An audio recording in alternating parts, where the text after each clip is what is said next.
నమస్కారం. Top Telugu media న్యూస్కి స్వాగతం. ముందుగా ప్రేక్షకులందరికీ వినాయక చవితి శుభాకాంక్షలు తెలియజేస్తూ బులెటిన్ హెడ్లైన్స్ చూద్దాం.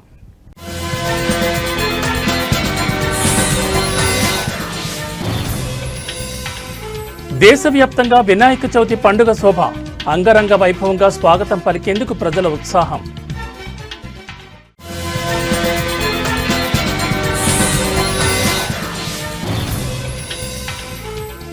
హైదరాబాద్లో రాత్రి నుంచి ఎడతెరిపిలేని వర్షం, పలు లోతట్టు ప్రాంతాలు జలమయం.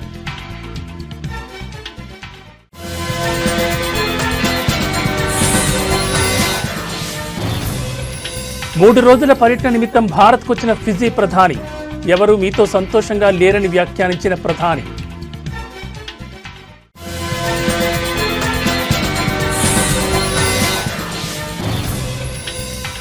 జమ్మూ కశ్మీర్ను అతలాకుతలం చేస్తున్న భారీ వర్షాలు, పలు చోట్ల కొండ చర్యలు విరిగిపడి పెనుభీభత్సం.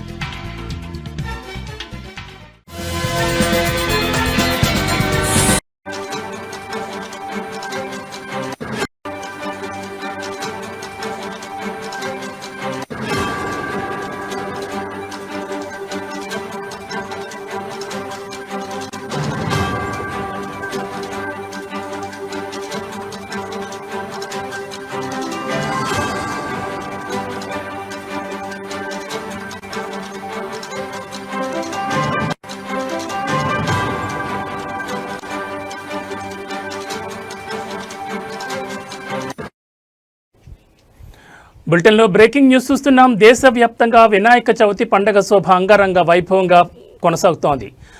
వినాయకులకు స్వాగతం పలికేందుకు ప్రజలు ఉత్సాహం చూపుతున్నారు. తెలుగు రాష్ట్రాల్లో ఈ పండుగకు విశేష ప్రాధాన్యత ఉంది. నెల రోజుల ముందు నుంచే ఉత్సవాలకు ఏర్పాట్లు జరుగుతున్నాయి. ఇప్పటికే వీధి వీధిన గణేశుడి విగ్రహాలు దర్శనమిస్తున్నాయి. రకరకాల రూపాల్లో వినాయక విగ్రహాలు ఆకర్షిస్తున్నాయి.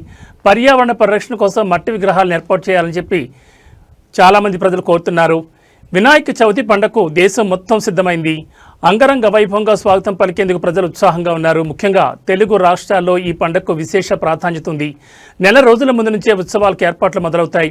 ఇప్పటికే వీధి వీధిన గణేశుడి విగ్రహాలు దర్శనమిస్తున్నాయి. వాటిని చూడడానికి ప్రజలు ఆసక్తిగా ఎదురుచూస్తున్నారు. రకరకాల రూపాల్లో ఉన్న విగ్రహాలు భక్తులను ఆకర్షిస్తున్నాయి. పర్యావరణ పరిరక్షణ కోసం మట్టి విగ్రహాల ఏర్పాటుపై ప్రజలు దృష్టి సారించారు. గణేశుడి ఆశీస్సులతో అందరి జీవితాల్లో సంతోషం, శ్రేయస్సు నిలవాలని కోరుకుంటున్నారు.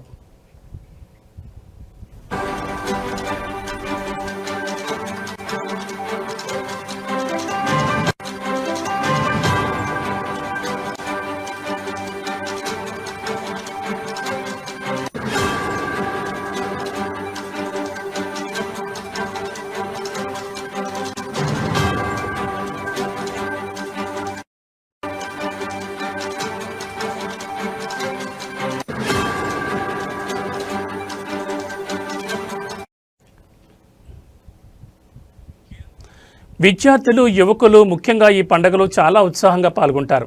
కళాశాలలు, పాఠశాలల్లో ప్రత్యేక పూజలు నిర్వహిస్తారు. వినాయక చవితి సందర్భంగా తెలుగు రాష్ట్రాల్లో ప్రత్యేక ప్రసాదాలు తయారు చేస్తారు. ముఖ్యంగా ఉండ్రాళ్ళు, కొడుములు, లడ్డూలు, పులిహోర వంటి ప్రసాదాలు వినాయక చవితికి ప్రత్యేకమైన మండపాలను ఏర్పాటు చేసి అక్కడ వినాయకుడిని కొలువు తీరుస్తారు. 10 రోజుల పాటు ఉత్సవాలు నిర్వహిస్తారు. గణేశుడికి ఇష్టమైన ప్రసాదాల్లో మోదకం ఒకటి. ఈ పండుగకు ప్రతి ఇంట్లో మోదకం చేస్తారు. ప్రతి సంవత్సరం గణేశుడి పూజల కోసం లక్షల సంఖ్యలో విగ్రహాలను తయారు చేస్తారు. గణేశుడి విగ్రహాలను విభిన్నమైన థీములతో తయారు చేస్తున్నారు. పర్యావరణం, సామాజిక అంశాలు, రాజకీయ అంశాలను కూడా థీములుగా వాడుతున్నారు.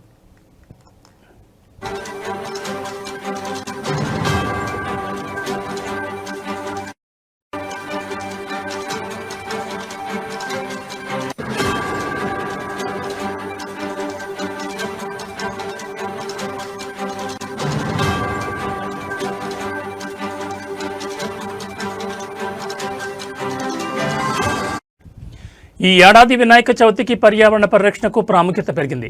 ప్రజలు మట్టి విగ్రహాలను, సహజ రంగులను ఉపయోగించి తయారు చేసిన విగ్రహాలను కొనుగోలు చేస్తున్నారు. అనేక గ్రామాల్లో పండుగను ఘనంగా నిర్వహించడానికి యువకులు, పెద్దలు కలిసి కమిటీలుగా ఏర్పడ్డారు. గణేశుడిని పూజించడం వల్ల ఆటంకాలు తొలగిపోతాయని, విజయం వస్తుందని భక్తుల నమ్మకం.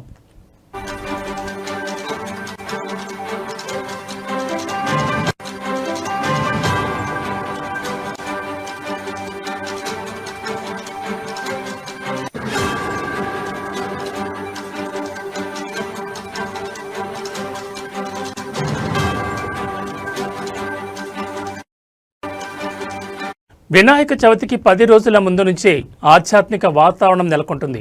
హైదరాబాద్, విజయవాడ, విశాఖపట్నం, తిరుపతి వంటి నగరాల్లో పండుగను చాలా ఘనంగా నిర్వహిస్తారు. పండుగ సందర్భంగా వ్యాపారాలు జోరుగా సాగుతాయి. పువ్వులు, పండ్లు, ప్రసాదాల తయారీకి కావలసిన వస్తువుల వ్యాపారం పెరుగుతుంది. చిన్నపిల్లలు గణేశుడి విగ్రహాలను కొని ఇంట్లో పూజలు చేసి రంగులు వేస్తూ సంతోషిస్తారు. గణేశుడిని వినాయకుడు, గణపతి, గణేశుడు, గజనానుడు అని రకరకాల పేర్లతో పిలుస్తారు.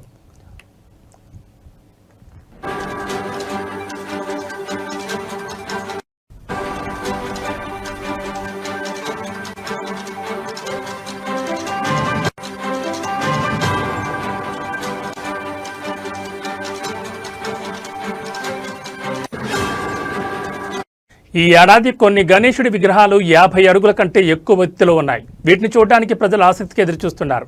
భారతదేశంలో మాత్రమే కాకుండా ప్రపంచంలోని ఇతర దేశాల్లోని భారతీయులు కూడా వినాయక చవితిని ఘనంగా జరుపుకుంటారు. వినాయక చవితిని మొదటిసారి మహారాష్ట్రలో నిర్వహించారు. బాల గంగాధర్ తిలక్ దానిని ఒక జాతీయ పండుగగా చేశారు. ఈ పండుగ ఐక్యతను ప్రోత్సహిస్తుంది. ఒకే చోట అన్ని మతాల ప్రజలు కలిసి ఈ పండుగలో పాల్గొంటారు.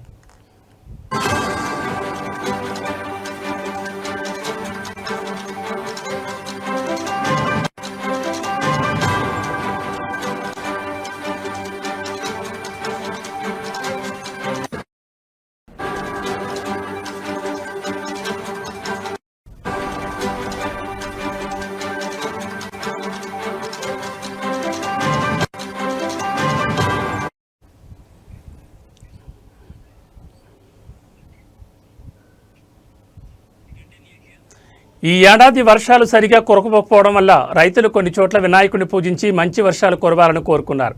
వినాయకుడి పూజలో పత్రి, పూలు, పండ్లు తప్పనిసరి. 21 రకాల పత్రితో పూజలు చేస్తారు. ఈ పండుగ వల్ల అన్ని రకాల వ్యాపారాలు, ముఖ్యంగా కుమ్మరులకు, హస్త కళాకారులకు మంచి ఆదాయం వస్తుంది. వినాయక చవితి అనేది కేవలం ఒక పండుగ కాదు, అది ఒక సంస్కృతి. ఈ ఏడాది పండుగ సందర్భంగా ప్రభుత్వాలు కూడా కొన్ని ప్రత్యేక ఏర్పాట్లు చేశాయి.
బులెటిన్లో మరో బ్రేకింగ్ న్యూస్ చూస్తున్నాం. హైదరాబాద్ ఖైరతాబాద్ గణేశుడి ఉత్సవాలు ఘనంగా ప్రారంభమయ్యాయి. తెలంగాణ గవర్నర్ జిష్ణుదేవ్ వర్మ తొలి పూజ చేశారు. ఈ కార్యక్రమంలో మంత్రి పొన్నం ప్రభాకర్, ఎమ్మెల్యే దానం నాగేందర్, కాంగ్రెస్ నేతలు పాల్గొన్నారు. వర్షం కురుస్తున్న ఖైరతాబాద్ బడా గణేష్ను దర్శించుకునేందుకు భక్తులు పెద్ద ఎత్తున తరలివస్తున్నారు. ఈ ఏడాది స్వామివారు శ్రీ విశ్వశాంతి మహాగణపతిగా దర్శనమిస్తున్నారు. 69 అడుగుల ఎత్తు, 28 అడుగుల వెడల్పుతో విగ్రహాన్ని తీర్చిదిద్దారు.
బులెటిన్లో మరో బ్రేకింగ్ న్యూస్ చూస్తున్నాం. అల్పపీడన ప్రభావంతో తెలంగాణ వ్యాప్తంగా వర్షాలు దంచికొడుతున్నాయి. ఎడతెరిపి లేకుండా కురుస్తున్న వర్షాలకు రాష్ట్రం తడిసి ముద్దైంది. ఈ వర్షాల కారణంగా వాగులు, వంకలు పొంగి పొరుతుండటంతో పలు లోతట్టు ప్రాంతాలు జలమయమయ్యాయి. దీంతో జనజీవనానికి తీవ్ర అంతరాయం కలుగుతోంది. ముఖ్యంగా వినాయక చవితి వేడుకలకు ఈ వర్షాలు ఆటంకంగా మారాయి.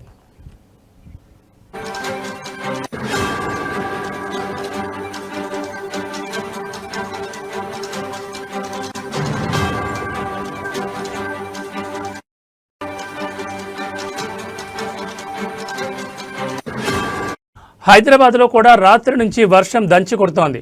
ఈ నేపథ్యంలో హైదరాబాద్ వాతావరణ శాఖ రాష్ట్రంలోని పలు జిల్లాలకు తీవ్ర హెచ్చరికలు జారీ చేసింది.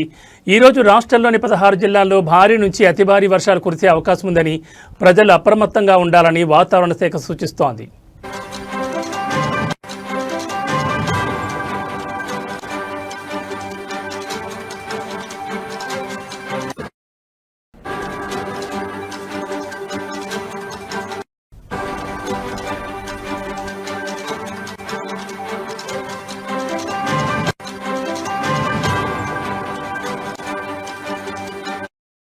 హనుమకొండ, వరంగల్, భద్రాద్రి, ఖమ్మం, మహబూబాబాద్, మంచిర్యాల, పెద్దపల్లి, ఆసిఫాబాద్, ములుగు, సిరిసిల్ల, జనగాం, మెదక్, వనపర్తి, కామారెడ్డి, నిర్మల్, నారాయణపేట జిల్లాలకు ఆరెంజ్ అలర్ట్ జారీ చేసినట్లు అధికారులు తెలిపారు. ఈ జిల్లాల్లో ఉరుములు, మెరుపులతో కూడిన కుండపోత వర్షాలు పడొచ్చని హైదరాబాద్ వాతావరణ శాఖ డైరెక్టర్ డాక్టర్ రాగనత్న వెల్లడించారు.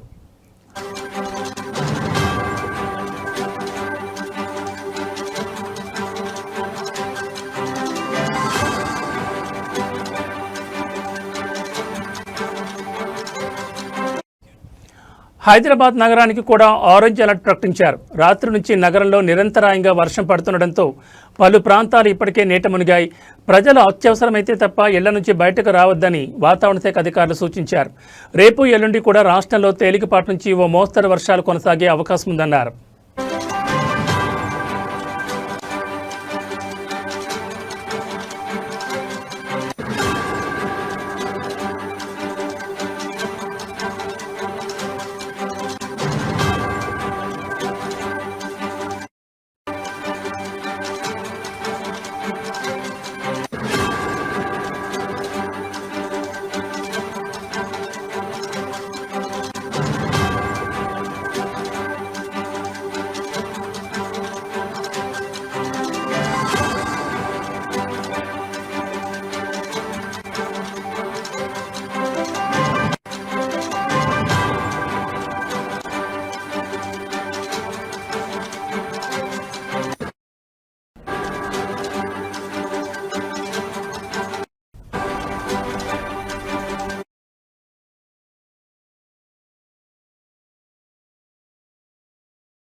బులెటిన్లో మరో బ్రేకింగ్ న్యూస్ చూస్తున్నాం. ఫిజీ ప్రధాని రబుకా 3 రోజుల పర్యటన నిమిత్తం భారత్కు వచ్చారు. పర్యటనలో భాగంగా ప్రధాని మోడీతో ఫిజీ ప్రధాని రబుకా బృందం ద్వైపాక్షిక సంబంధాలపై చర్చించారు. వాణిజ్యం, పెట్టుబడులు వంటి రంగాల్లో ద్వైపాక్షిక సంబంధాలను బలోపేతం చేయడంపై చర్చలు జరిపినట్లు ఆ వర్గాలు పేర్కొన్నాయి.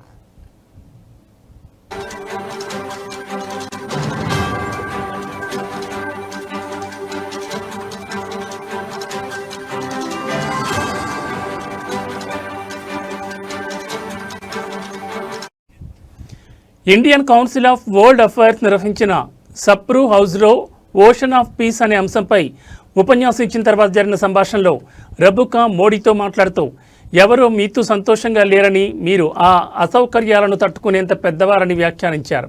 భారత్పై ట్రంప్ 50% సుంకం విధించడంతో రెండు దేశాల మధ్య ఉద్రిక్త వాతావరణం నెలకొంది. ఈ నేపథ్యంలో ప్రధాని మోడీతో ఫిజీ ప్రధాని రబుకా ఈ విధంగా సంభాషించారు.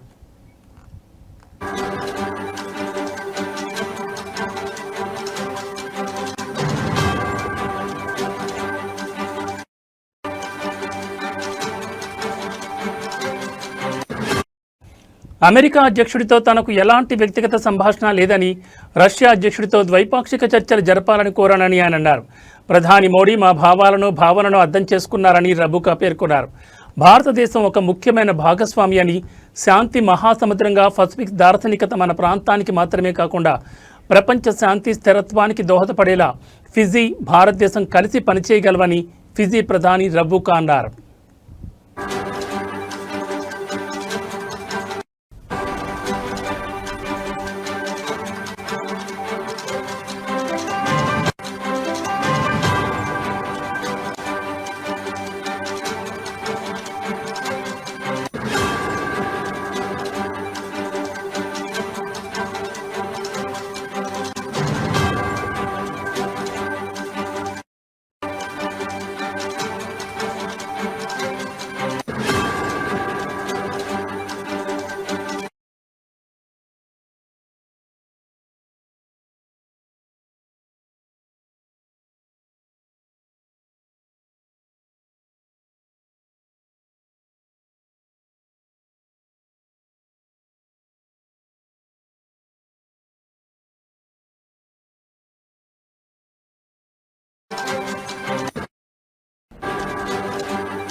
బులెటిన్లో మరో బ్రేకింగ్ న్యూస్ చూస్తున్నాం. భారీ వర్షాలు జమ్మూ కాశ్మీర్ను అతలాకుతలం చేస్తున్నాయి.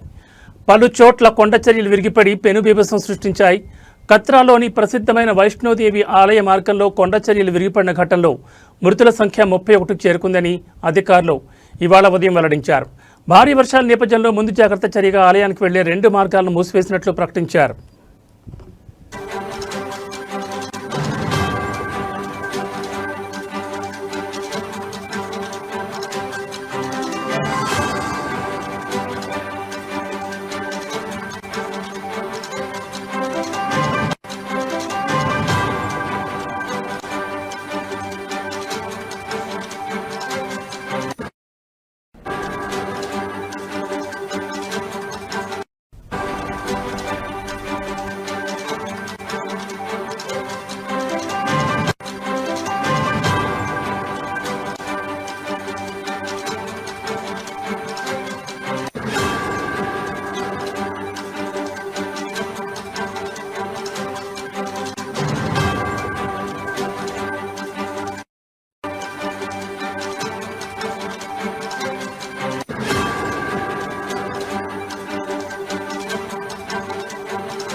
అలాగే భారీ వర్షాలు, వరదలతో 20 నుంచి 30కి పైగా లోతట్టు ప్రాంతాలు మునిగిపోయాయి. బ్రిడ్జిలు, మొబైల్ టవర్లు, విద్యుత్ స్తంభాలు కూలిపోవడంతో పెద్ద ఎత్తున నష్టం జరిగింది. ఆకస్మిక వరదలతో ఫోన్, ఇంటర్నెట్ సేవలు దెబ్బతినడంతో లక్షలాది మంది కమ్యూనికేషన్ లేకుండా పోయింది. మరోవైపు జమ్మూ నగరం, ఆర్ఎస్పుర, సాంబా, అక్నూర్, నాగ్రోటా, కోట్ బల్వాల్, బిష్నా, విజయ్పూర్, పుల్మండల్, ఖటుబా, ఉదంపూర్లో మోస్తరు నుంచి అతి భారీ వర్షాలు కురిసే అవకాశం ఉంది. రియాసీ, రాంబన్, థోడా, బేళ్లవార్, కత్రా, రామ్నగర్, హీరానగర్, గూల్, బనిహాల్లో తక్కువ మోతాదులో వర్షం కురుస్తోంది.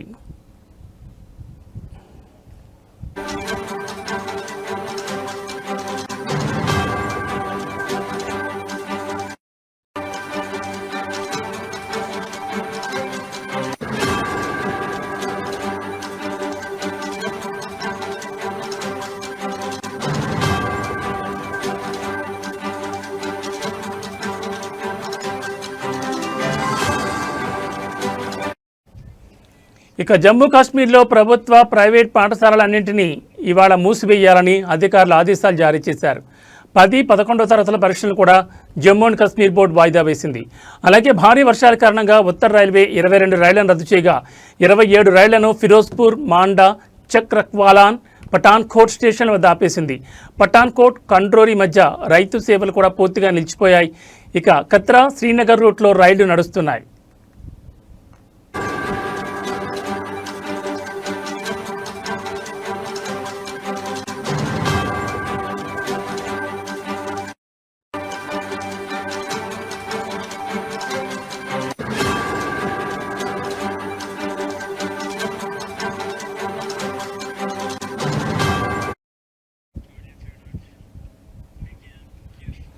ఇవి బులెటిన్ విశేషాలు. మరో బులెటిన్లో మళ్ళీ కలుద్దాం. నమస్కారం.